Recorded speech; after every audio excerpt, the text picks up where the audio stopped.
김경래 최강 시사. 그 정의연의 회계 투명성 논란, 이게 지금 여러 가지 신문들이 특히 많이들 보도를 하고 있습니다. 각종 이제 디테일들을 보도하기 시작한 거죠. 어떤 부분에서 회계상 문제가 있다. 물론 이제 윤미향 당선인 개인에 대한 어떤 공격이라든가 어떤 기사들도 있지만은 그 부분은 좀 차치하고서라도 정의연의 회계가 좀 문제가 있다. 애초에는 할머니가 제기했던 돈이 왜 나한테 안 오냐, 뭐 본질적으로 얘기하면 그 부분보다 더 나아가서 회계상으로 이거 문제가 있는 집단 아니냐, 이런 식의 기사들이 많이 나오고 있죠 지금.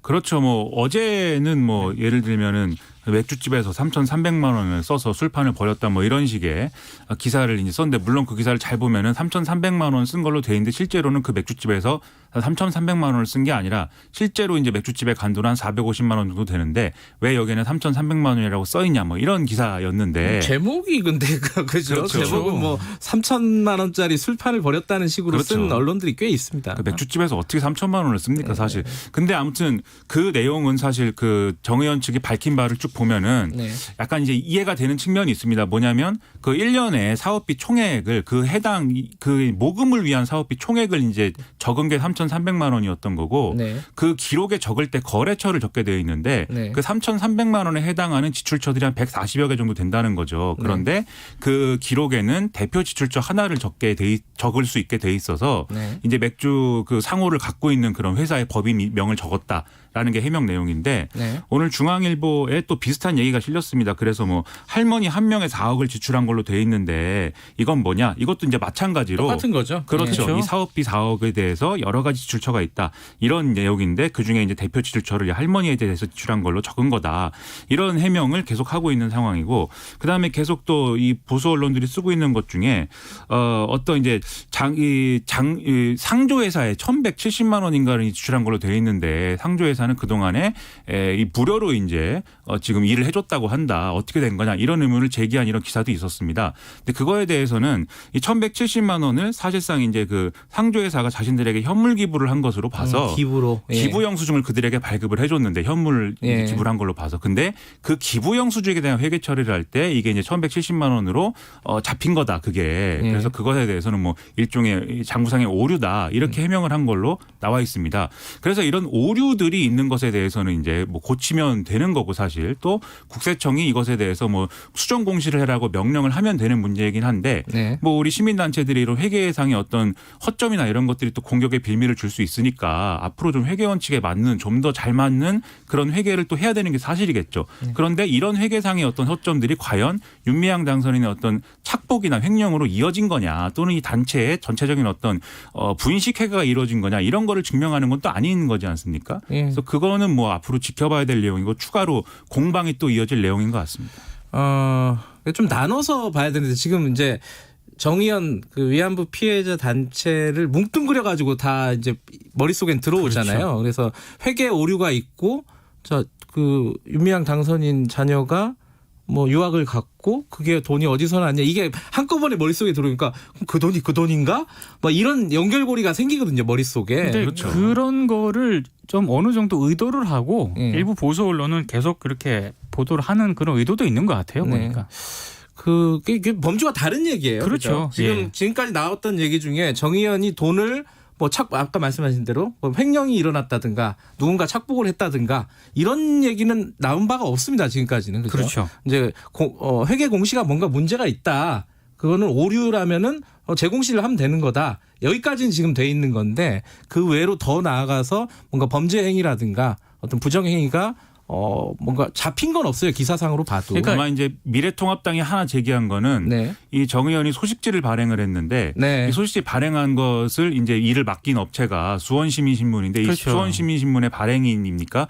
이분하고 이제 윤미향 당선인이 부부관계여서 일종의 일감을 몰아준 거 아니냐, 뭐 이런 또 지적을 하고 있는 상황입니다. 그거에 대한 해명은 약간 아직까지는 나온 게 없는 것 같고요. 예. 근데 또 하나가 약간 계속 얘기가 되고 있는 것들이, 그 위안부 합의 있지 않습니까? 네. 한일 합의를 사전에 윤미향 당선인이 알고 있었냐 없었느냐 요 논란이 계속 되고 있어요. 이거 지금까지 나온 얘기는 어떤 상황입니까? 일단 지금까지 얘기를 종합해 볼 때 외교부가 이제 윤미향 당시에 이제 정의연 대표에게 이제 사전 설명했다는 보고를 받았다라는 주장을 한 것은 이제 미래한국당의 조태용 당선인입니다. 당시에 네. 이제 청와대에서 이제 뭐 NSC 1차장입니까? 네. 그 직을 역임했던. 예. 그런데 외교부가 또 이제 2017년에 자체적인 TF를 구성해서 이 당시 위안부 합의가 어떻게 진행되는지를 이제 자체적으로 이제 파악을 해서 보고서를 낸 게 있는데 네. 거기에 보면 또 이제 이 단체 정의원을 접촉을 뭐 15차례 정도 해서 그 와중에 뭐 때때로 협의 사항을 알리기도 했다 뭐 이런 얘기가 써 있긴 합니다. 네. 근데 이제 윤미향 당선인과 정의원 측 주장은 뭐냐면 와서 예를 들면 외교부 관계자가 와서 인사도 하고 뭐 명절이라고 선물도 주고 이렇게 접촉을 한 적은 있지만 그 접촉을 하는 과정에서 했던 얘기들이 이런 위안부 합의의 어떤 내용들을 전달하는 그런 형식의 어떤 자리들은 아니었다라는 거고 네.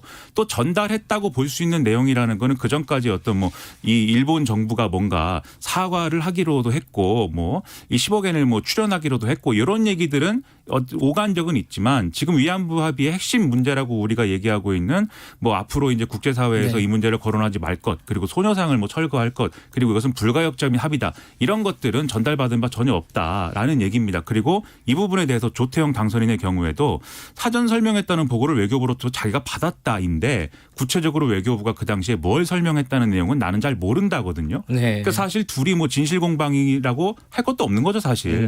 예, 팩트들이 좀 부족하군요. 그렇죠. 외교부는 뭔가 접촉을 했다는 거고 예. 뭔가 설명을 했다는 거지만 그게 충분하고 어떤 정말 신실하게 이 위안부 피해자들을 설득하기 위한 내용인지는 확인이 안 되는 거고 네. 윤미향 당선인과 정의원 측은 그런 게 아니었다라고 설명하는 그 내용인 겁니다. 저희들이 3부에서 공익법인과 관련된 회계 전문가를 모셨습니다. 그래서 지금 논란이 되고 있는 뭐 특히 뭐 보수 언론 쪽에서 많이 보도가 되고 있는 22억 3,300만 원 999명 뭐 네. 이런 숫자들이 있습니다. 이게 도대체 어떤 경로를 통해서 나온 숫자들인가 이 부분을 좀 정확하게 좀 정리 좀 해보고 싶습니다. 이건 뭐 이념적인 문제가 아니라 이건 굉장히 기술적인 문제이기 때문에 저희들이 3부에서 예정돼 있으니까 그때 좀 자세히 얘기하겠습니다. 숫자가 나오면 고통스러워요. 어렸을 때 수학을 못했는데. 그런데 양식에 맞게 그 결산 자료를 공시를 한다 하더라도요. 네. 좀 미진한 부분은 발견이 됩니다. 그렇죠. 네. 일본군 위안부 피해자 단체 정의기억연대의 회계 문제가 최근에 뭐 여기저기서 지금 보도를 하고 있습니다. 근데 이게 좀 정확치 않은 보도들도 있고 사실 이게 좀 부끄러운 얘기인데 기자들이 이 전문적인 내용 잘 모르고 쓰는 기사들도 있고 그래갖고 헷갈리는 분들도 굉장히 많을 것 같습니다. 저도 좀 헷갈립니다. 그래서 저희들이 오늘 전문가를 좀 모셨습니다. 사단법인 한국공익법인협회 이런 일을 실제로 담당을 하고 교육을 하는 기관으로 알고 있습니다. 김덕산 회계사님 모시고 저희들이 얘기를 나눠보겠습니다. 사실 얘기를 나눈다기보다는 제가 좀 여쭤보는 시간을 가져보도록 하겠습니다. 회계사님 안녕하세요. 네, 안녕하세요. 예, 한국공익법인협회 이 뭐 보통 사람들한테는 좀 낯설기도 할 것 같아요. 어떤 일을 하는 단체죠? 네, 저희는 이제 공익법인 협회 이제는 공익법인 실무자들 예. 그리고 전문가들이 모여서 설립한 단체고요. 예. 현재 약 회원은 500명이고 이제 공익법인 실무자 교육, 뭐 법령 제도 개선과 같은 일을 하고 있습니다. 뭐 그러니까 저는 이제 50개 정도 공익법인 자문 업무하고 있습니다. 그 공익법인이라고 하면 이번에 정의연 같은 경우도 공익법인이 되는 건가요? 네, 정의연도 이제 세법상 공익법인에 해당됩니다. 그러니까 그런 단체들의 회계적인, 네. 세무적인 네. 이런 실무들을 교육하고 자문하시는 역할을 하고 네, 있다. 그런 역할을 하고 있습니다. 예. 자, 그거를 이제 배경으로 해서 네. 저희 여쭤볼 텐데 지금 며칠 사이에 네. 이 정의기억 연대 관련된 원래 이제 애초에 시작은 할머님께서 네. 이제 그 윤미향 당선인에 대해서 그리고 정의연에 대해서 약간의 불만을 토로하는 기자회견이 있었는데 그것과는 별개로 또 지금 뭐 회계에 문제가 있다. 뭐 이런 기사들이 굉장히 많이 나오고 있어요. 지금 상황 보시면서 뭐 전문가시고 관련자에서 관심 있게 보시지 않았겠습니까? 그렇죠? 물론 관심 있게 보고 몇 년치 자료도 다 보고 왔고요. 예. 좀 안타까운 점이 뭐 비유를 하자면은 네. 지갑에 2,000원이 있어요. 예. 2,000원 있는데 가계부를 잘못 작성해서 1,000원이 된 거예요. 예. 그러면 이제 지갑에 돈이 2,000원이 있는지 3,000원인지 1,000원이 있는지를 그걸 따져야 되는데 단순히 지금 논의의 초점이 그 오타가 난 1,000원을 지금 그게 논점이 되고 있는 거예요. 네, 비유를 그러니까 하면은. 지갑에 2,000원이 있는데 네. 서류상에는 지금 1,000원이 돼 있어요. 네, 네. 근데 이거 그러면 이게 문제가 있는 거 아니냐? 그런데 실제 지갑에 얼마가 있는지를 봐야 된다. 네, 그걸 봐야 되는 거죠. 일단 회계 정보라는 게 좀 예. 여러 가지 한계가 있는데 예. 하나 예를 들어 볼게요. 예. 어떤 기업이 있는데 어떤 한 기업은 신사업을 위해서 대규모 투자를 했어요. 네. 그러다 보니까 몇 년간 적자가 나올 수 있겠죠. 네. 어떤 기업은 영업이 잘 안 돼서 계속 적자가 나고 있어요. 예.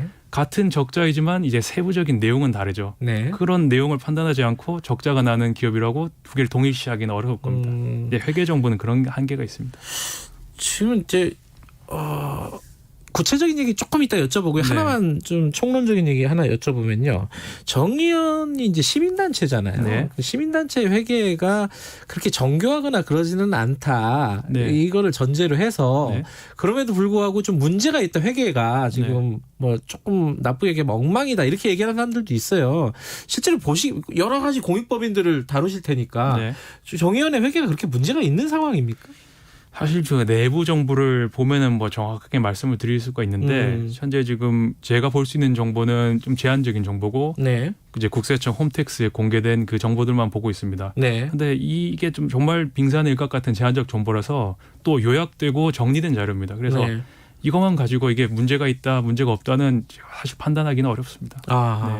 근데 그것만 가지고 지금 기사를 쓰는 거잖아요, 기자들이. 일부 지금 뭐 서식 작성에서 오류가 있었던 건 사실인데 네. 이게 뭐 전체적으로 크게 문제가 될 만한 네. 그런 오류는 아닌 것으로 보이고요. 예. 그래도 어차피 작성에 오류가 있는 건 사실입니다. 예. 그 오류에 대해서 좀 구체적으로 여쭤볼게요. 네.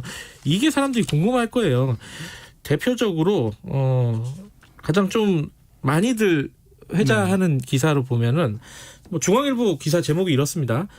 맥주집에선 3,300만 원, 할머니들에게는 230만 원. 또 뭐 조선일보 기사는 술집에서 하루에 3,300만 원, 위안부 단체 이상한 장부. 이런 기사 되게 많아요. 네. 이게 제일 처음 쓴 데가 한국경제인데 한국경제 기사가 네. 하룻밤에 3,300만 원 사용, 정의연의 수상한 술값. 이 숫자는 왜 나온 거예요? 이것도 다 히스토리가 있는데 사실 이 기사 전에 어떤 기자분이 저한테 연락이 왔었습니다. 그래서 왔었어요? 네, 이게 사실이냐고 했을 때 아닙니다. 그렇게 쓰면 오해의 소지가 있기 때문에 쓰면 안 된다는 말씀을 드렸었어요. 기사가 나오기 전에도요? 네, 한번 누가 전화가 왔어요. 그 기자는 되게 부지런한 기자네요. 그래도 그래서 저 이렇게 연락을 주셔서 깜짝 놀랐는데 안 썼어요. 근데 그 기자는 제가 말씀드리니까 다시 생각해 보시더라고요. 안 썼어요. 네. 근데 사실을 따져보면은 네. 이제 정의연 주장대로 지금 정의연 주장이 맥주집에서 900만 원을 지출했다 했는데 네. 지금 현행 서식 작성 방법에서는 900만 원 지출했으면 900만 원을 정확하게 적는 게 맞습니다. 예. 그래서 작성 오류는 분리해가지고요. 네, 네. 예. 근데 이 서식이 이제 2019년 3월에 개정이 됐는데 지출은 18년이에요. 네. 예. 그 18년대 지출을 했는데 이제 서식이 이제 19년 3월에 개정됐는데 예. 그 지금 서식 기준으로 따지면 이렇게 나눠 적는데 예. 그 당시 시점에서 예. 그 서식 작성 방법을 보면은 어떤 활동, 예. 그다음에 지출 목적 예. 거기에 따라서 적는 것이 맞고 만약에 3,300만 원을 지출했는데 그 중에 이제 제일 금액이 큰 거래처, 네. 그 거래처를 적는 게 맞는 방식입니다. 그래서 그 당시의 서식 작성 방법은 이 서식 작성 이게 맞긴 합니다. 그래서 대표 거래처를 적는 것이기 때문에 네. 오해할 수가 있는데 그런 오해들이 있어서 이제 개정 서식에서는 금액을 다 쪼개서 이제 분리해서 적게 바뀌었습니다. 그 네. 개정된 서식 전에는 그러니까 이 지출이 일어난 건 2018년이기 때문에 네. 정의연에서 3,300만 원 금액을 쓰고 대표 거래처 네, 맞나요? 대표 거래처. 대표 거래처 지출액이 가장 큰. 그러니까 900만 원 쓴 데가 제일 많이 쓴 데니까 네, 3,300만 원 중에 네. 그렇게 호프집 이름을 적었던 거는 형식적으로는 문제가 없는 부분이다. 이제 2018년도 지출이라면은 네. 저는 이제 2010 그거는 이제 맞습니다. 제가 이제 19년으로 지금 착각을 했는데 18년이에요. 네. 네. 아하. 그러면은 이걸 가지고 술값을 하루에 3,300만 원을 썼다는 식으로 제목을 달고 기사를 쓰는 거는 문제가 있는 거네요. 그러면은. 일단 그 서식 작성 방법에는 제가 방금 말씀드린 것처럼 지출액이 가장 큰 대표 거래처를 적으라고 돼 있기 때문에 예. 뭐 단순히 그렇게 3,300만 원이 다 술값으로 나갔다고 보려면은 실제로 그 지출이 일어났는지 아닌지 사실관계를 봐야겠죠. 사실관계는 이미 네. 정의원에서 밝혔고 그 호프집에서도 얘기를 했고 네. 그죠. 그러면 그 사실 확인하지 않고 3,300만 원을 하루에 술값으로 썼다 이렇게 쓴 거는 문제가 있는 기사다 이렇게 볼 수 있겠네요. 일단 기본적으로는. 그게 이제 사실관계 따져봐야긴 한데 제가 예. 뭐 그게 사실이 맞다면은 뭐 서식 작성 방법은 지킨 것으로 보입니다. 예. 네.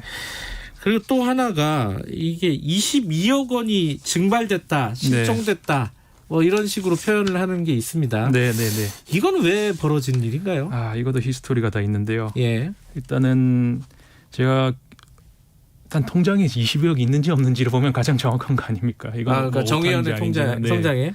근데 이게 히스토리가 있는데 어떤 기사를 보니까 국세청 공시 서식에 오류가 있었다 없었다로 논쟁이 되는 걸 제가 봤습니다. 네. 근데 실제로 이제 1년에 기부금과 관련된 서식은 2번 제출합니다. 네. 3월과 4월에 제출하는데 네. 제가 이제 3월에 제출한 자료를 보니까 전기 기말 금액이 이제 2월 돼서 정확하게 넘어왔었는데 22억이요. 네, 3월 달에 제출한 예. 그런데 4월 금액은 제가 지금 정확하게 기억 예. 못하는데 4월에 제출한 서식은 말씀대로 22억이 넘어오지 않고 0으로 돼 있긴 합니다. 예. 그거는 제가 확인을 했습니다. 예. 근데 제가 이제 4월 8일 정도에 이제 공시를 위해 접속을 했을 때 전기 금액이 보통 이제 지금은 이제 2월 되는 기능이 있는데 그 당시에는 이제 국세청 공시 시스템 개편 중이라서 그 2월 기능이 지금 업데이트 중이었습니다. 아 그때 당시에요? 실제로? 네, 4월 8일 날. 그래서 제가 저희 공익법협회 회원들에게 이제 국세청에 문의를 했었고 이제 개편 중이라는 답변을 들었고 이제 네. 향후에 보완이 될 거다. 예.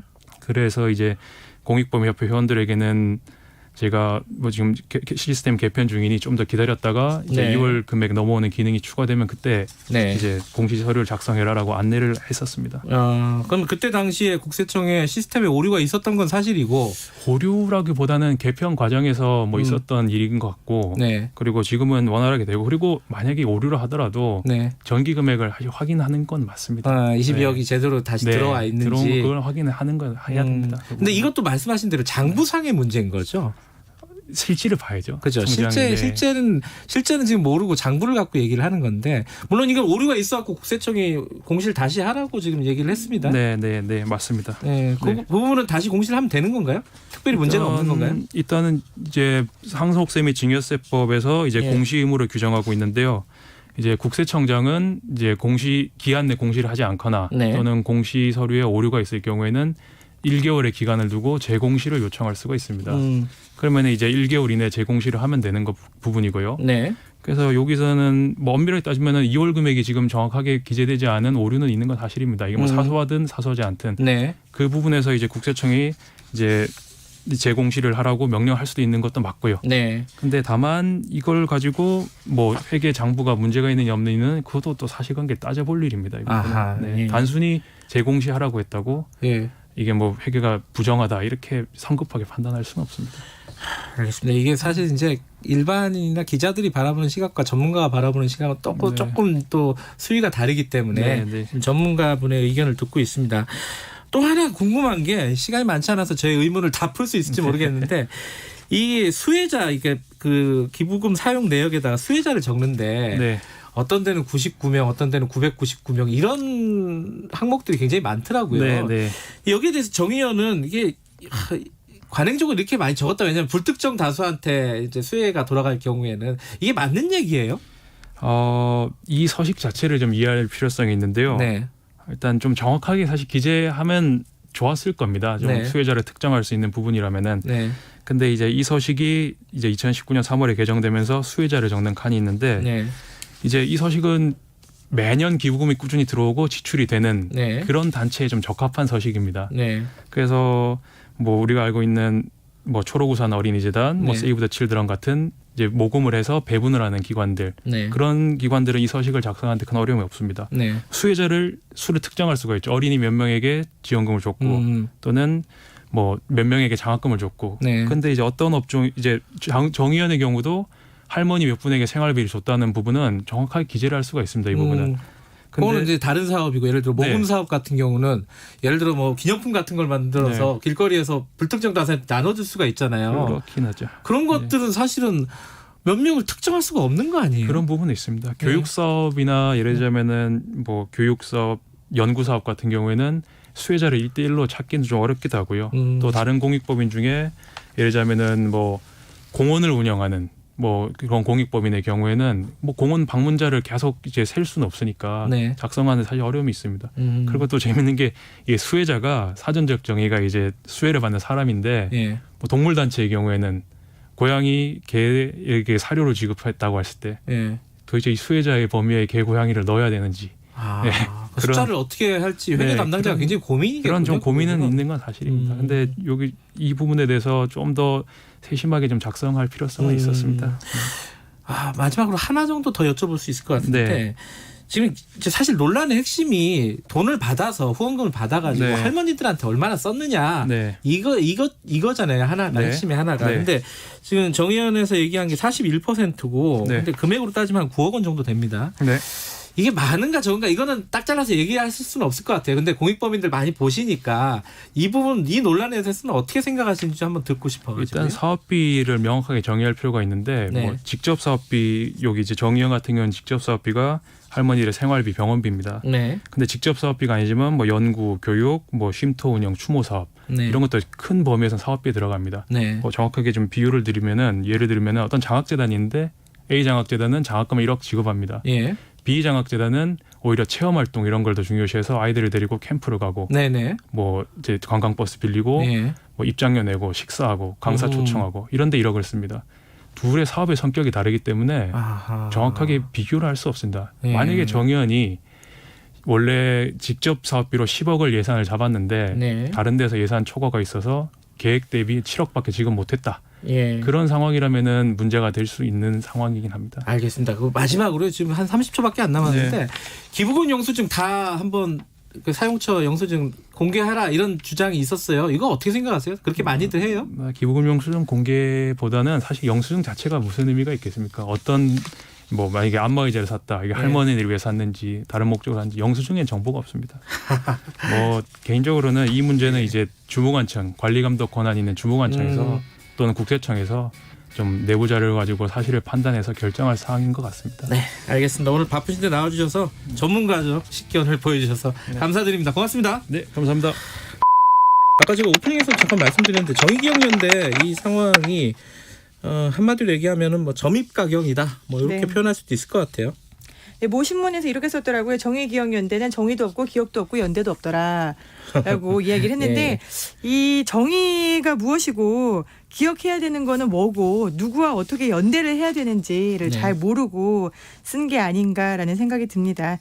이 사건 발생으로 따지면 할머니가 이용수 할머니가 기자회견하신 게 7일이었거든요. 네. 정확히 일주일 지난 셈인데 어제 수요 집회도 있었고 해서 지금 이 시점에서 모두들 쟁점과 본질을 좀 따져봐야 되지 않나라는 생각이 듭니다. 평소와는 조금 달랐겠네요. 수요 집회 분위기라든가. 네, 어제 수요 집회 분위기는 사람이 많았어요. 이제 2월 그래요? 이후에 코로나 때문에 사실 온라인 집회를 하자라고 아하. 해가지고 별로 안 나왔었거든요. 예. 근데 어제는 가장 많은 인원이 모였고 일단 일반인 참석자가 한 100여 명 정도가 됐었고 이제 언론사들이 또 취재를 많이 갔죠. 그래서 합치면은 한 150에서 200여 명 정도가 참석을 했습니다.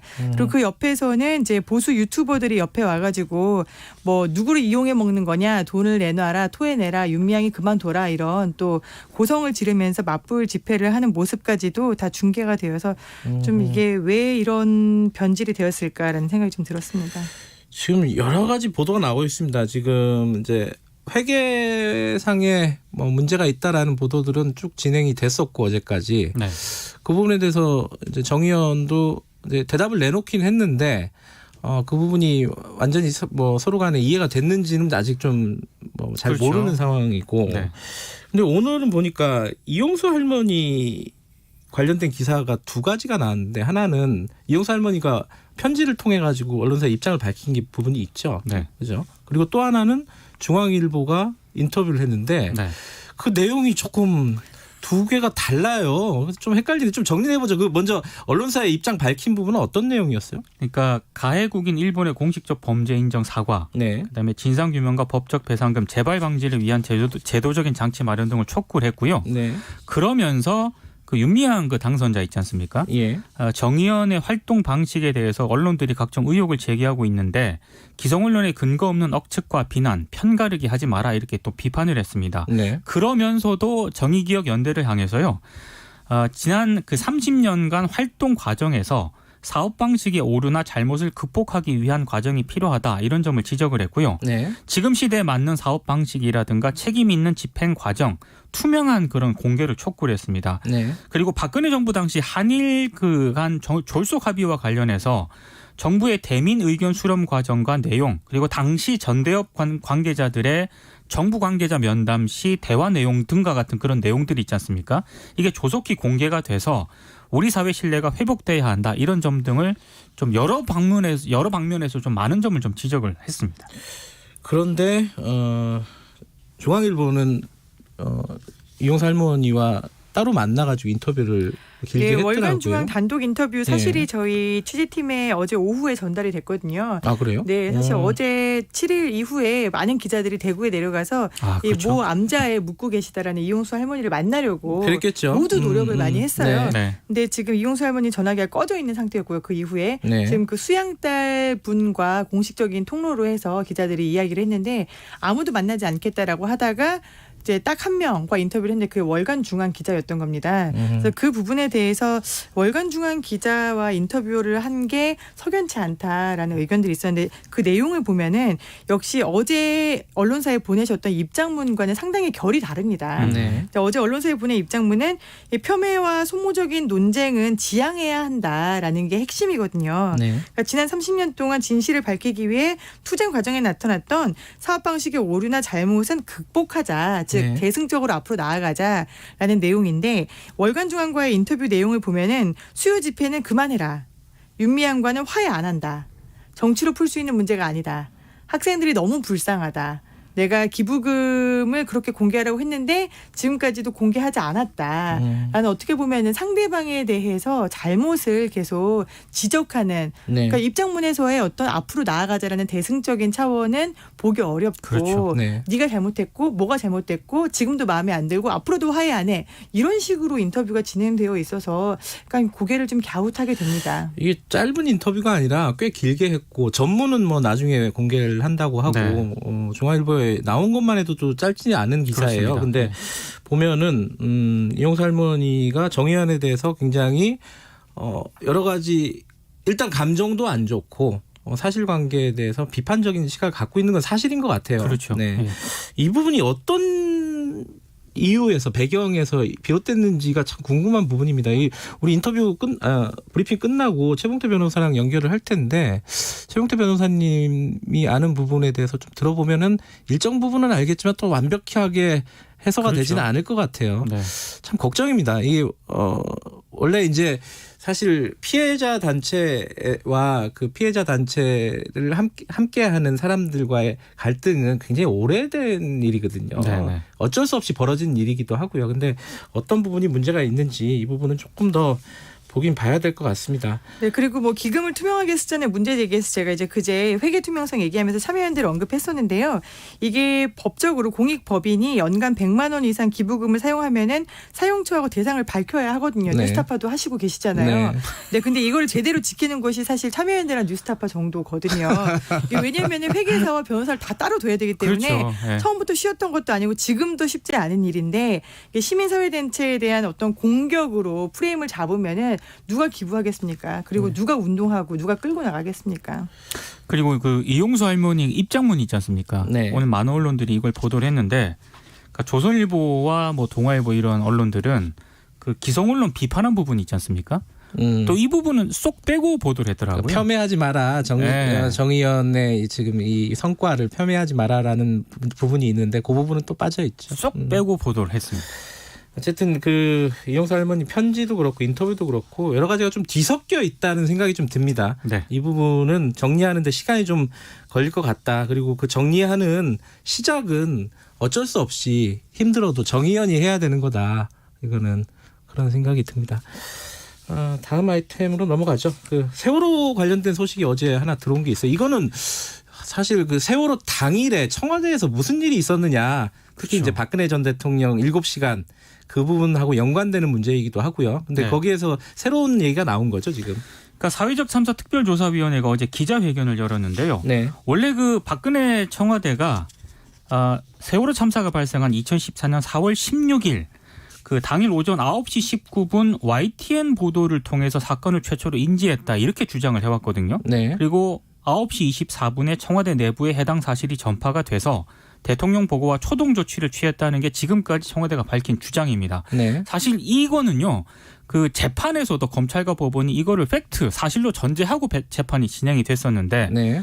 어제 사참위가 국가기록원 등에서 입수한 자료를 공개를 했는데요. 9시 19분에 청와대 당시 위기관리센터가 국가안보실, 정무 국정기획수석 등 모두 153명에게 상황을 알리는 동보 문자를 발송을 했다는 겁니다. 그러니까 그 시각에 문자를 발송했다는 얘기는 뭐 선박 명칭, 탑승 인원 이런 거를 파악을 해야 되잖아요. 그 시간을 고려하면은 최소한 9시 10분 이전에 이미 보고가 됐다는 상황 파악을 했다는 그런 얘기거든요. 속보가 나온 거는 9분입니다. 9분이고요. 네. 그러니까 한 10분 전, 약 한 10분 전에는 미리 알고 있었다. 적어도. 그렇습니다. 예. 근데 이제 이게 사실과 다를 가능성이 높다는 것이고 그래서 어제 사회적 참사 특별조사위원회가 김기춘 전 대통령 비서실장 등을 참사 인지 시점을 조작한 혐의로 또 검찰에 고발을 하기로 했거든요. 네. 이것도 파문이 또 적절하게 확산이 될 것 같습니다. 그러니까 미리 알고 있었다. 그러면 조작을 했다. 그럼 조작은 왜 했을까가 문제지 않습니까? 그렇습니다. 그러니까 어디서부터 어디까지 조작인 것이냐라는 예. 것도 문제고요. 네. 그러니까 이미 그 최초 인지를 파악을 하고 상황 파악을 네. 하고 조치를 취할 수 있는 시점이 충분히 있었는데도 불구하고 이런 점을 좀 가리기 위해서 최초 이제 이 상황 인지한 시점을 좀 조작을 했던 게 아닌가라는 그런 의혹을 제기를 한 것이고요. 네. 그러니까 이 사참위가 또 하나 제기를 한 게 그러니까 청와대가 최초 인지 경위와 시간이 허위라면 네. 현재까지 알려져 있는 뭐 박근혜 전 대통령의 행적이라든가 네. 청와대 조치에 대해서도 믿을 수가 없다. 네. 그래서 전면적 재조사가 불가피하다. 봉인돼 있는 대통령 기록물 또 이 기록물 공개를 또 요구를 하고 있습니다. 네. 이게 사실은 기록물 법적으로 지금 공개할 수가 없는 상황이라서 그죠? 그렇죠. 당시 예. 황교안 국무총리가 봉인을 했고 지금 30년 봉인이 30년이죠. 되어 있는 상태죠. 그래서 네. 30년까지 세월호 유가족 분들은 내가 어떻게 해서든지 30년까지 살아남아서 이거 공개되는 거 보고야 말겠다라는 이야기를 하고 계시는데 중요한 거는 대통령의 7시간이라는 건 대통령이 그 시간 동안 뭘 했는지를 궁금해하는 게 아니에요. 그렇죠. 네. 구조와 관련해서 어떤 명령을 내렸는지 그 과정에서 회방이 있었는지 없었는지 제대로 전달이 됐는지 이런 네. 부분이 궁금한 건데 지금 이제 보고 시점 그리고 인지 시점을 조작을 했다면은 그 후에 모든 것들이 다 과연 참인가라는 그렇죠. 그런 곳에 맞닥뜨리게 되잖아요. 네. 이제 검찰에서 제대로 조사할 수 있을지는 궁금합니다만. 알겠습니다. 예, 지금 아까 정의연 얘기를 저희들이 중간에 잠깐 했었는데 이게 굉장히 민감한 얘기군요. 이 문자들이 좀 날이 서 있습니다. 이 청취자분들 문자도 양쪽에서 다. 제가 얘기 오프닝 한 것도 그렇고 일종의 요새 말로 쉴드 치는 거 아니냐 이렇게 얘기하시는 분도 있고 그렇게 생각하는 게 정상이다 이렇게 얘기하시는 청취자분들도 있고 굉장히 좀 엇갈리고 있습니다.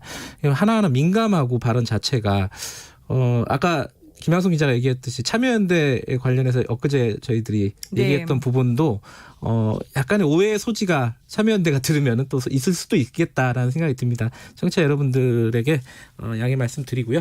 오늘 여기까지 하고요. 참여연대 정의연 얘기는 또 의문의 일패인가요? 이거는 정의연 얘기는 진행되는 상황 보고 다음 주에도 조금 나오는 얘기가 있을 것 같습니다. 지금 일본군 위안부 피해자 이용수 할머니 기자회견 후에 폭풍이 여전합니다. 오늘도 관련된 인터뷰가 나왔고요. 이용수 할머니가 편지를 통해서 언론사에 입장을 다시 밝힌 부분도 있고요.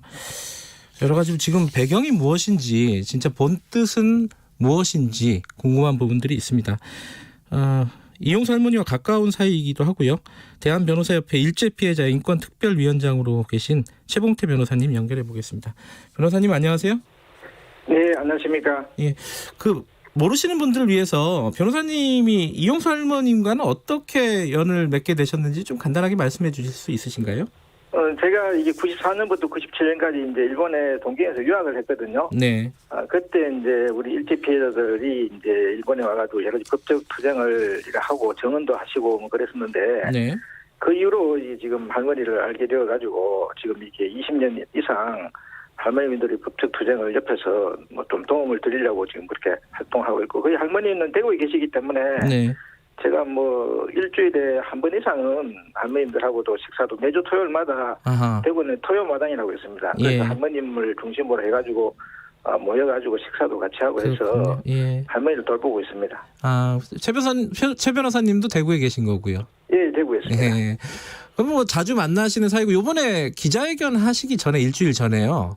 네. 그때도 그런 말씀을 들으셨어요? 기자회견 하겠다. 뭐. 그렇죠. 들었는데 예. 그때 제가 말렸습니다. 예. 그러냐면은 지금 이게 기자회견을 함으로 인해 가지고 네. 잘못하면은 이렇게 소란이 일어날 수가 있다. 네.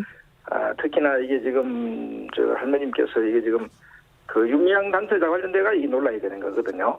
그리고 또 이게 지금 기자회견을 주선을 한 사람은 저 비례대표로 낙선된 분이고 네. 주도를 하고 해서 그래서 네. 그런 뭐 이렇게 기자회견을 한다는 이야기를 했어서 그래서 제가 할머니한테 이야기를 기자회견 한다 하더라도 본 취지가 제대로 전달이 안 되고 네. 자칫 잘못하면은 이게 정치적으로 이용당할 수가 있으니 좀 네. 조심하시는 게 좋겠다. 네. 특히나 이거 유명 당선자에 대해 가지고는 이게 지금 공인이 되었기 때문에 네. 이게 뭐 불평이라든지 부정적인 말씀을 하게 되면은 네. 본의가 왜곡이 되어 가지고 이용당할 수 있으니까 하지 네. 마시라 그리 말씀을 드렸거든요. 네. 그래서 이제 할머니께서 그때는 하지 않겠다고 이야기를 했어요. 네. 왜 그러냐 하면은 그 유명 당선자에 대해 가지고 오히려 부정적인 말씀을 하시면 안 된다고 제가 말씀을 드리니까 오히려 네. 할머니께서 아니 내가 언제 윤명이 돼 가지고 나쁘게 이야기를 한 적이 있느냐. 그왜 저희 최 변호사가 왜 윤명 씨하고 내하고 이간질 하려고 하느냐. 이렇게 역정도 내시고 그랬어요. 그래서 저는 네네. 안심을 했죠. 안심을 했는데 아니나 다를까 얼마 후에 이 뭐 서울에 있는 뭐 이번에 비례대표에 낙선된 사람이 네. 기자들을 불러가 모아서 네. 이거 지금 할머니 아들 앞에서 사이를 보면서 네. 지금 이 일을 벌여나가지고 결국은 이런 사태가 발생이 된 거죠. 근데 저희들이요, 이제 독자나 뭐 시청자, 청취자, 뭐 제3자 입장에서 보면은 헷갈리는 부분들이 많아가지고 좀 한번 여쭤볼게요, 그 변호사님께. 네. 이게 이용수 할머님의 말씀을 들어보면은 어쩔 때는 정의연에 대해서 굉장히 비판적이십니다. 이거 해체해야 된다. 오늘 중앙일보 인터뷰는 네. 그렇게까지 나오고요. 그리고 윤미향 당선인한테는 뭐 돈을 빼먹은 게 아니냐. 뭐 이런 식으로도 말씀을 하셨어요. 뭐 이실직고 해라. 양심도 없다. 이런 약간 격한 발언도 좀 있으시고요. 그런데 또 편지를 보면은 언론사에 보낸 편지를 보면은 그 정의연의 성과를 폄훼하면 안 된다. 또 이런 말씀도 있단 말이에요. 이게 약간 혼재돼 있어가지고 본 뜻이 도대체 뭘까? 이게 그거는 그 당연한 거죠. 지금 할머니께서 이제 심각해진 좌절한 상황이시고 분노가 지금 이렇게 많이 하고 계시는 그런 상황이거든요. 사람이 이제 화가 나고 분노가 나면은 여러 가지 표현들을 할 수가 있는 것이죠. 그렇지만은 그 표현에 문구 하나하나에 이렇게 집착할 게 아니라 무엇을 전체적으로 말씀을 하시는가 이걸 파악을 해야 되는 거거든요. 왜 할머니께서 저렇게 분노를 하셨을까? 그게 뭐라고 보시는 거예요, 변호사님은? 할머니 지금 이 좌절감이죠. 좌절감. 이 피해자 문제가 해결되지 않는 그런 문제에서 발생하는 그 좌절감 때문에 그런 것이고요. 네. 할머님하고 지금 정대비라든지 윤명세는 30년간의 동지거든요. 네. 그래서 30년간의 동지이기 때문에 이 부분에 대해 가지고 이간질 하려고 하는 어떠한 그 시도는 굉장히 위험하고 악의적입니다. 그래서 그 할머니께서 이 정기업의 수요 시위라든지 윤명세에 대해 가지고 다소 섭섭한 말씀을 하셨다 하더라도 그 취지는 좀 더 잘하라는 취지에서 말씀을 한 거지. 그 만약에 그 부분에 대해 가지고 액면 그대로 문구 하나를 따가지고 뭐 정기업을 해체해야 된다든지 수요 시위는 없애야 된다든지 이런 식으로 이렇게 해석을 하는 것은 전혀 할머니의 의사하고 반대되는 해석을 하고 있는 거죠.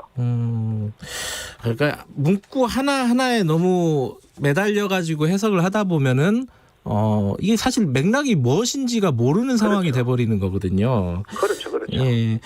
하지만 지금 이제 할머니가 기자회견을 한 뒤에 정의연의 어떤 회계 문제라든가 이제 물론 사실에 근거한 얘기도 있고 사실에 근거하지 않고 너무 나간 얘기도 있지만은 회계 문제라든가 뭔가 그 기부금 관리에 문제가 있는 거 아니냐는 의혹 제기가 계속 있습니다. 이 부분은 변호사님 어떻게 보세요? 그래서 할머님께서 그 정대협의 그 재정 상황에 대해 가지고 알 수 있는 위치도 아니지 않습니까? 그 무슨 뭐 내부자에서 어떤 근거를 근거로 해서 문제가 있는지 제기한 것도 아니고 그날 네. 제가 현장에서 잘 끝날 때쯤 돼가지고 걱정이 돼서 한번 가봤는데 네. 그때 제가 무슨 문제가 있느냐 하니까 그 네. 앞에 들었던 기자들 같은 경우는 뭐 별 문제가 아닙니다. 이거 뭐 이런 걸 왜 기자회견 하셨는지 모르겠다 이렇게 이야기를 들어서 저는 안심을 했는데. 네. 나중에 뭐 보도가 되는 걸 보니까 뭐 온갖 이야기가 다 나오고 하는데 지금 네. 정대협의 재정 문제와 관련돼 가지고 할머님이 말씀하신 취지는 네. 좀 더 피해자 문제를 해결하는데 좀 많이 그 노력을 해주면 좋겠다 그런 네. 이야기를 취재해서 말씀을 한 거지. 예. 그 정대협에서 무슨 해결 부정이 있는지 내가 할머니에서 어떻게 합니까? 네. 그리고 그런 할머니가 그런 말씀을 하셨으면은 기사를 쓰려 그러면은. 정대협에서 이 부분에 대해서 어떻게 생각하는지 그 근거는 뭔지 이걸 보고 기사를 써야 되지. 예. 할머니 말씀하신다고 해가지고 그걸 갖다가 다 그냥 사실인 걸 인정하는 쪽으로 기사를 써버리면 또 할머니께서는 이게 보도가 나니까 본인이 의심을 했던 것이 또 사실인 거 아니냐 또 이런 오해를 하신다. 아하. 지금 이제 정대협이라고 하신 건 이제 정의연의 예전 이름이죠. 예. 그렇죠. 근데 아까 그 말씀하셨잖아요. 기자회견을 주선한 사람이 그 가자 평화인권당의 최용상 대표로 지금 알려져 있지 않습니까? 그런데 그 부분에 대해서 할머니께서는 이렇게 얘기했어요. 최 대표하고는 기자들 연락처 정도 소개시켜달라. 요 정도만 한 거지 여기에 관여한 거 전혀 없다. 이렇게 말씀을 중앙일보에는 했거든요. 이건 어떻게 봐야 될까요? 기자들을 부른 사람이 최용상 씨고. 아, 그래요? 그 관련되어 가지고 지금 할머니께서 그렇다고 해서 뭐 그런 사람들이 이거 뭐 어떤 그 조작이라든지 지시에 의해 가지고 움직일 분이 아니거든요. 할머니가 얼마나 정신이 맑으신 분인데. 네네. 뭐 그런 사람들이 뭐 뒤에서 있다고 이야기해가지고 그 이용당하고 그러진 않습니다. 그러지 않는데. 예. 문제는 이 사람이 기자들을 불러 모아가 자기가 사회를 대구에서 봤다는 것이거든요. 네. 그리고 그 부분에 대해서는 그전에도 그런 움직임이 있어서 그래서는 안 된다고 제가 최용상 씨한테도 경고도 했었고 네. 할머니한테도 그런 이런 거 부분에서는 하시면 안 된다고 이야기해서 저는 안심을 했죠. 할머니께서 이제 윤미향 씨에 대한 부정적인 이야기는 경솔하게는 안 하시겠지 이런 생각을 했는데. 네. 그때 이제 가보니까 그 사람이 사회를 보면서 뭐 이렇게 이야기를 하면서 흘러가는 분위기가 네. 이게 의도된 유도 진물도 많이 그 기자들이 하고 그래서 이거 참 좀 걱정을 안 하긴 했었습니다. 그래서 네. 저도 지금 할머니께서 잘 이렇게 설신해 오셨는데 네. 여건에 대해 가지고 일을 했을까 한편으로는 좀 섭섭한 마음도 있지만 또 한편으로 생각하면은 우리가 할머니 얼마나 생각이 깊으시기 때문에 네. 제가 가름을 못하는 수도 있거든요. 그래서 할머니께서 1년 전부터 오늘 신문에 보니까 1년 전부터 여러 가지 고민을 하셨다 하니까 할머니에서 깊은 생각은 하셨겠죠. 하셔가지고 저도 다 가르면 안 됩니다만은 적어도 지금 윤미향 당선자가 그 국회의원이 되어서는 안 된다든지 수요시를 안 해야 된다 하는 것은 할머니의 그 진위를 갖다가 100% 왜곡하는 건 확실합니다. 근데 지금 더불어시민당 같은 경우도 그렇고요. 최 대표, 그러니까 최용상 대표가 비례대표 공천에서 떨어진 거에 대해서 불만을 가지고 기획을 한 거다 이런 식으로 얘기하는 쪽이 있습니다. 이 말에 대해서는 어떻게 생각하세요? 그거는 제가 봐서는 자꾸 이간질을 하는 거거든요. 그는 최용상 씨가 지금 본인 입장에서는 할머니께서 뭐 기자회견 하고 싶다 하니까 선으로 도와주려고 하던 그런 마음으로 했는데. 예. 그렇다고 하더라도 이게 오해가 되기가 쉽지 않습니까? 네. 그 객관적으로 지금 비례대표로 떨어진 사람이 기자들을 불러 모으고 또 이게 지금 자기가 사회를 보고 이러면은 자칫 잘못하면은 오해가 될 수 있기 때문에 그래서 최용상 씨 보고 이런 일을 하시면 안 된다고 제가 그렇게 이야기를 했거든요. 근데도 지금 원래 일 하다 보니 그래 사태가 됐네요. 공천에서 떨어진 거에 대한 불만이다 이렇게까지 해석하는 건 너무 나갔다 이런 말씀이시네요, 변호사님은. 네, 그리고 최용상 씨도 양심적으로 또 이렇게 활동도 많이 하시고 또 할머니 도와주려고 하는 선의가 있었기 때문에 그런 부분을 너무 폄훼한다든지 정적으로 몰아가는 것은 바람직하지 않습니다. 네, 최병태 변호사님도 이 언론하고 이렇게 인터뷰 같은 거 하시면서 지금 좀 전에 말씀하신 할머니의 어떤 좌절감 그리고 정부에서 책임지지 않는 태도 이런 부분에 대해서 할머니가 분노하고 계신다. 그게 본뜻이다라고 말씀하신 부분이 있잖아요. 네. 그 부분에 대해서 할머니가 또 이렇게 얘기를 했어요. 최 변호사는 기자회견 뒤에 만난 적도 없다. 그 사람이 얘기하는 것은 그 사람 생각일 뿐이다. 이렇게 얘기를 했어요. 이거 어떻게 생각하십니까? 이거 당연하죠. 당연하죠. 네. 할머니께서 그렇게 말씀하시면 당연한 것이고 그런데 제가 할머님을 통해 가지고 한 20년 가까이 활동을 해보니까 할머님의 심리적 상황이라든지 현재 상황 이런 거는 다 친정이 가는 거 아닙니까? 예. 그리고 지금 할머님하고 제가 그 2011년도 8월 30일 날 헌법재판소 위헌 결정을 할 때 그때 네. 위헌 결정이 났거든요. 그래서 네. 우리 정부에 이렇게 무책임하게 있으면 안 된다는 것이 위헌 상황이라는까지 이제 판단이 났기 때문에 그러면 네. 그때 할머니가 얼마나 좋아하셨습니까? 그래서 이제 곧 이 문제가 해결이 되겠구나 이렇게 기대를 하셨거든요. 네. 그런데 지금 2011년도 8월 30일 날 위헌 결정이 났지만은 이 9년 넘게 지금 위헌 상황이 지속이 되고 있지 않습니까? 네. 우리 정부가 무책임하게 이 9년 동안 이 위헌 상황을 지속시키고 있으니 할머님이 그 좌절감이라든지 이런 게 얼마나 컸겠습니까? 네. 그래서 그런 상황에서 지금 뭐 오늘 뭐 일간지의 그 인터뷰를 보니까 1년 전부터 뭐 여러 가지 고민을 하시다 하니까 예. 드디어 이제는 법적으로 이게 이렇게 관심이 없으니까 내 네. 문제는 해결할 수 없는 게 아니겠느냐. 네. 그런 좌절감이 1년 동안에 아마 지배하지 않았겠나 이렇게 초청을 합니다. 지금 이번 사태가 발생이 되고 나서 여러 가지 의견들이 엇갈리고 있습니다. 뭐 좀 과격하게 얘기하면은 지금 파라나 오하님이 그러는데 뭐 위안부 할머니들 이용하는 거 아니냐 이런 단체들이 네네. 뭐 그런 의견부터 시작해가지고 뭐 이렇게 비판하는 거는 일본 극우들을 이롭게 하는 거일 뿐이다. 친일이다. 뭐 이렇게 또 얘기하는 쪽도 있고 변호사님은 어떻게 이 사태가 좀 마무리되고 해결이 돼야 될 거라고 보십니까? 그러니까 이제 달을 가리키면 달을 봐야지 이제 손가락을 보면 안 되거든요. 예. 그리고 또 할머님하고 정대배라든지 유명 씨의 그 30년에 걸친 그런 끈한 우정이라든지 그런 동지적 관계를 이간질하려고 하는 어떠한 움직임은 그 일본 거부들 먹잇감밖에는 되지 않는 것이거든요. 네. 그리고 어느 누구보다도 지금 할머니께서 의지를 했던 사람이 윤미향 씨이기 때문에 네. 윤미향 씨가 국회의원들에 대해서 저렇게 할머니가 반응하신 것 자체는 이렇게 할머니께서 윤미향 씨를 너무나 저렇게 절대적으로 의지해 왔구나 이렇게 받아들여야 되지. 네. 뭐 윤미향 씨가 국회의원 되어가지고 노력하는 거에 대해 가지고 할머니께서 반대를 한다 이래 받아들이는 것은 정말로 그는 할머니에 대한 진에 대한 왜곡이라 이렇게 생각합니다. 그래서 윤미향 씨도 너무 이 할머니 발언에 대해서 섭섭해 생각하지 마시고 예. 지금 예방조사를 나왔다 이렇게 생각을 하셔야 되거든요. 왜냐하면은 위성정당이 비롯되는 것이니까 할머니께서 걱정을 많이 하시죠. 또 이 정치꾼들한테 들어가서 이 탐욕 바이러스에 감염이 되어서 초심을 잃지 않으니까 이 할머니가 그렇게 애정을 가지고 걱정을 하시던 과정이어서 네. 이런 일이 나왔다 이렇게 이해해야 될 겁니다. 알겠습니다. 오늘 말씀 감사합니다. 네, 수고하십시오. 예, 최봉태 변호사였습니다. 어떤 주제로 좀 얘기를 해볼까요? 정의기억연대와 관련한 언론 보도가 참 많이 쏟아지지 않았습니까? 최근 이번 일주일 동안 굉장히 많았어요. 네. 예. 뭐 모든 보도가 문제가 있는 건 아닌데요. 그렇죠. 좀 무리한 보도가 적지 않았습니다. 4가지 정도를 좀 꼽아왔습니다. 무리한 보도가 항상 좀 있죠. 예. 자, 4가지면은 하나씩 좀 따져보겠습니다. 첫 번째는 뭐죠? 왜곡 보도인데요. 왜곡 중앙일보가 보도. 예. 지난 13일자 온라인에 조국 사태 금태섭처럼 박용진, 정의연 조기 축구해만 못해 이런 제목의 기사를 싣습니다. 박용진 의원이 정의연한테 이 조기 축구에도 못한 단체다 이런 식으로 얘기했다는 거네요. 기사를 보면. 그러니까 이게 CBS에 출연해서 한 얘기인데요. 네. 근데 방송을 좀 제목만 보면은 중앙일보 기사 제목만 보면은 조기 축구에만도 못하다 정의기억연대가 이런 식으로 읽혀지지 않습니까? 저도 제목만 봤는데. 네.